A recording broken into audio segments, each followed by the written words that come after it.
maintains that the two types of verse, free verse and metrical verse, are both true verse. For some years, Mallarme, along with Verlaine, had been in the avant-garde with regard to the kind of audacity that can be contained within the framework of metrical verse, multiplying the play of cuts and rejects, in particular in L'après-midi d'un faune. Nevertheless, as we said, he had always written and maintained the metrical form. For Mallarme, the metric remained an essential effect, for the reason that he would state clearly during the crisis of free verse. Metrical verse, for Mallarme, is the universal modality of verse. It makes possible nothing less than to confer upon poetry of the role of a communion bringing together the masses. Thus, it renders poetry capable of dislodging and replacing a failing Christian religion. For Mallarme, therefore, a verse must be metric if it would be universal, cultic even.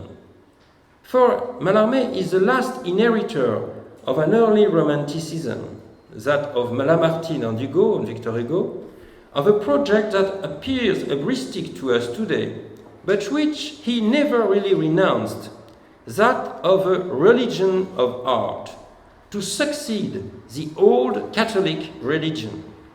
Art must construct a space of the celebration of the community, such that each would be capable of rediscovering in the poetic song the lost spell of Eucharistic communion. For free verse is the invention of an entirely singular verse. It is the verse in which each poet makes heard his own instrument, his own subjective singularity. But this does not mean that the new form is to be condemned. For according to Mallarme, as he explained in an interview with Jules Ray in 1891, there is a happy division of labor between the two types of verse, which renders them each legitimate in their domain. One type of verse is responsible for singularity, the other for universality. What's more, free verse has the merit that the more successful it becomes, the rarer metrical verse will be, thus rendering the latter even more precious and more portentous. When all poets submit to the metric, we end up, Mallarme suggests, no longer being able to hear an Alexandrine. It becomes unbearable to the ear to the extent that everyday mediocrity of poetic production has denatured it by multiplying it so. If, on the contrary, classical or metrical verse becomes rarer because of the proliferation of free verse, the result will be doubly beneficial, since on one hand there will exist an instrument adjusted to the singularity of different poetical voices, and on the other, the solemn universality of metrical verse will be reinforced. Mallarme thus adopts a most original position. He seeks to reconcile the two forms rather than condemning one in the name of the other. So let's go back to the coup d'etat. A shipwrecked master, a throw of dice in the stormy waves.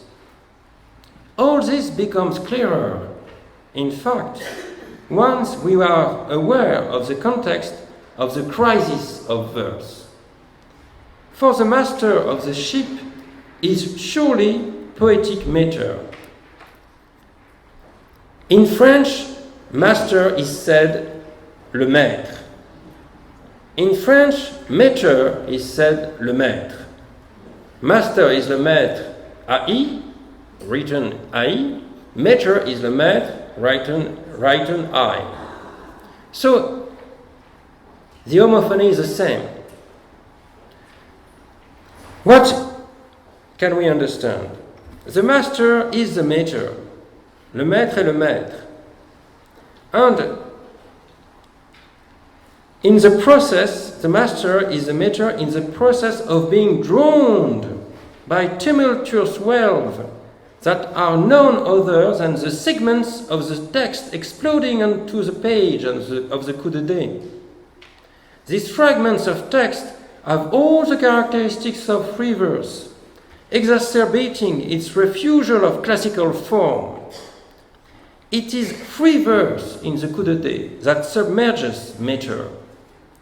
In this way, the terrible tension between the two forms is dramatically brought to life, and Mallarme will try to resolve it from a poetical, not just a critical point of view. Let's take up the thread of the poem, keeping in hand this key to its reading, which is not my invention. It is due to Ronald Roubaud. The master then holds the two dice in his hand. This theme, as we know, was already present, the two dice, in an early text, Égiture, the unfinished tale of 1869, contemporary with a profound existential crisis in the poet. This crisis goes back to the discovery of the nothingness which Mallarme writes of in his 1866 correspondence. The discovery that there exists no God, capable of guaranteeing the absolute value of the poetic symbol, as was still hoped by the first Romantics, perhaps even by Baudelaire himself. Mallarme therefore writes this fable, Égiture, which was never to be published, in which he imagines a young poet prince named Égiture, inspired by Hamlet, who descends into the tomb of his ancestors, asking himself whether he must perpetuate their destiny. His whole hesitation is condensed in the question of whether or not to throw the two dice he holds in his hand, to try to get a double six.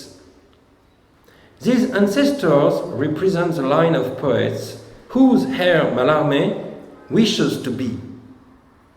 And it is a question of knowing whether it is still worth the effort of producing the 12 of the perfect Alexandrine. Alexandrine in French has 12 syllables. Even when one knows that this Alexandrine will no longer be the result of a divine inspiration, but that of a meaningless chance, a throne of dice, produce the Alexandrine. Language no longer being a bond between man and God, but one chance among others, what point is there in throwing the dice, in writing the verse? What point is there in continuing to seek the sublime verse if the divine vocation of the poem, its claim to replace the old religion, is no longer subtended by any transcendence? The Romantics refused to perpetuate the old Catholicism, but they claimed that they did so in the name of a more profound understanding of the beyond, not because it is illusory. The drama of Mallarme himself, transposed into the hesitation of Égiture, is that he no longer believes in the existence of a super-terrestrial reality, but still cannot manage to renounce the idea of a religious and higher vocation of poetry. The poet thus hesitates between two possible endings that he could give the tale, without managing to decide on one of them.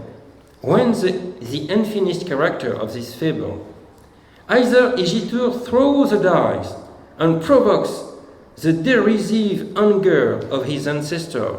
They make a furious wind whistle in the ears of the hero, because the poet resumes the gesture of his forebears, but does so for opposite motives, chance having become the modern sole god.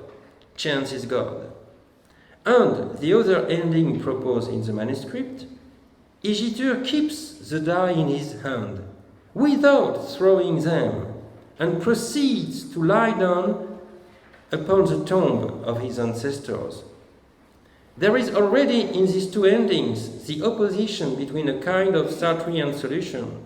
One boldly assumes the absurdity of the world by throwing the dice, and a solution that puts us in mind of the process of writing according to Blanchot. One writes the exhaustion of writing, a writing that unfolds indefinitely in the trial of its own impossibility.